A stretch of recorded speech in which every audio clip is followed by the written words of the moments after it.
긴 편지의 마지막 장입니다. 대개 인사말은 아주 짧은데 이번에는 굉장히 깁니다. 사도 바울이 로마에 있는 교회에 가본 적은 없지만 로마의 성도들을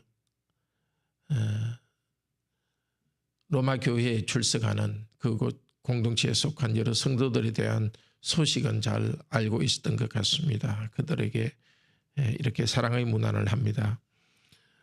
오늘 1절에서 16절은 그곳 성도들을 문안합니다. 그리고 후반부에 21절부터 사도 바울과 함께 있는 고린도에 있는 성도들이 문안하는 고린도의 성도들의 이름을 이야기합니다. 그 가운데 부분 17절에서 20절은 악한 일을 멀리하고 악한 자들과 교인이라 하면서 악한 자들과 교제하는 것을 조심하라고 합니다. 마지막으로 25절은 성령을 하나님을 찬양합니다. 먼저 성도들에 대해서 인사할 때 성도들에 대한 여러 수식어를 쓰고 있습니다. 대개 뭐라고 하냐면 수고하는 먼저 이야기하는 것이 사랑하는 누구누구 사랑하는 누구누구라고 말합니다. 성도들은 정말 예수 그리스도를 통해서 한 형제자매 되었기 때문에 같은 아버지 하나님을 모시기 때문에 성도로서 서로 사랑해야 되겠고 사랑하는 마음을 가져야 되겠습니다. 그리고 또 수고하는 누구 이렇게 말합니다. 성도들의 수고를 우리가 서로 알아줘야 되겠습니다.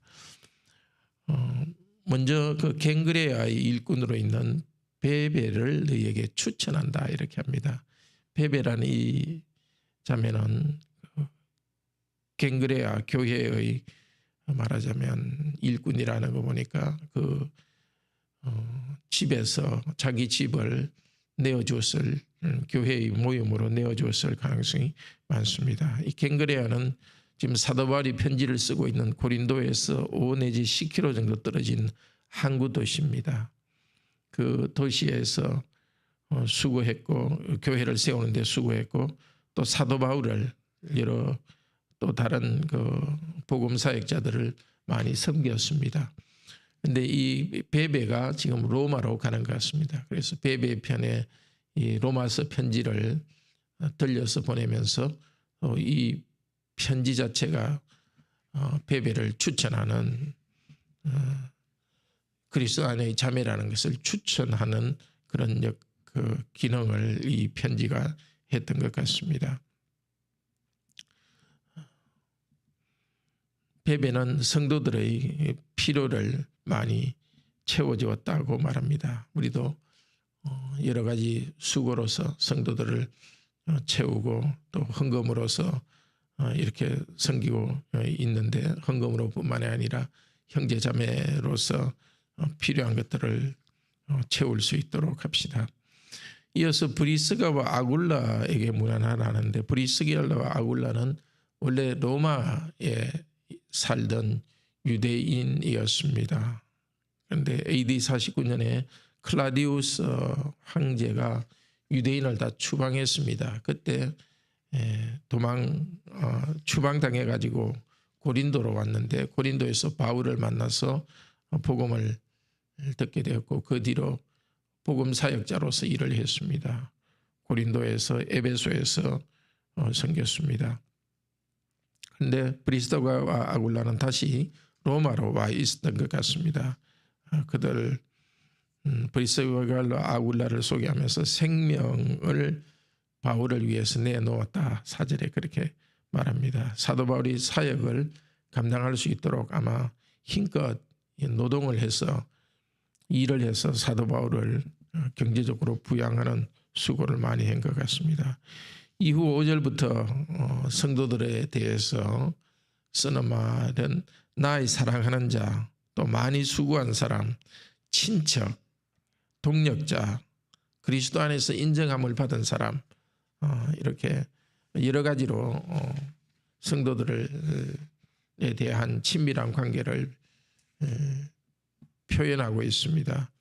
그리스도 안에서 한 형제자매, 그래서 친척이라고까지 말을 하고, 또 아마 친척이라고 말한 사람 중에는 같은 유대인이기 때문에 그렇게 말한 사람도 있겠지만 그리스도 안에서 한 형제자매라는 것을 일깨우고, 또 그래서 서로 사랑하고 그들의 수고를 알아줍니다.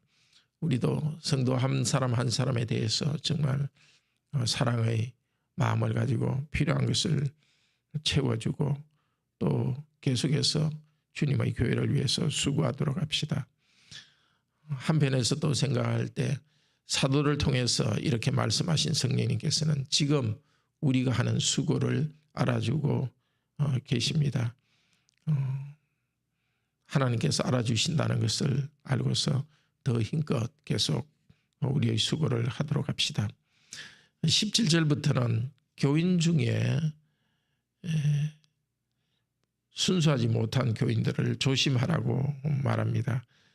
교인들 중에는 교회는 나오는데도 진정으로 하나님을 믿지 않고 자기들의 배만 채우는, 아마 경제적인 이익을 얻기 위해서 교회에 나오는 사람들이 있었던 것 같습니다. 18절에 보면 교활한 말과 아첨하는 말로 순진한 자들의 마음을 미혹해 하느니라. 자기를 추종하는 추종자를 교인 중에서 만들기 위해서 불순하게 하나의 그룹을 만들고 하는 그런 사람들 아주 조심하라고 합니다. 우리 교회에 그런 사람이 없다는 것이 참으로 감사한 일이지만 또 그런 사람이 생길 수도 있기 때문에 성도의 교제가 순수하게 서로를 믿고 세워줘야 되지만, 또한 성도의 교제에서 분별력이 필요하겠습니다. 교회를 어지럽히는 그런 자들, 또 그 뒤에서 일하고 있는 사단의 세력을 하나님께서 상하게 하실 것을 사도는 확신하면서 또 격려하고 있습니다. 21절부터는 고린도에 있는 사도 바울과 함께 있는 여러 사람들의 이름을 이렇게 거명하면서 이 사람들이 여러분에게 문안한다고 성도의 문안을 전합니다. 22절은 이 사도 바울이 편지를 쓸 때에 직접 쓴 게 아니라 사도 바울은 이렇게 불러주고 그것을 대피를 했습니다. 대피라는 사람이 바로 드디오입니다. 드디오도 로마 교회 성도들에게 대해서 문안합니다. 마지막으로 25절에서 끝까지는 하나님을 찬양하는 내용입니다.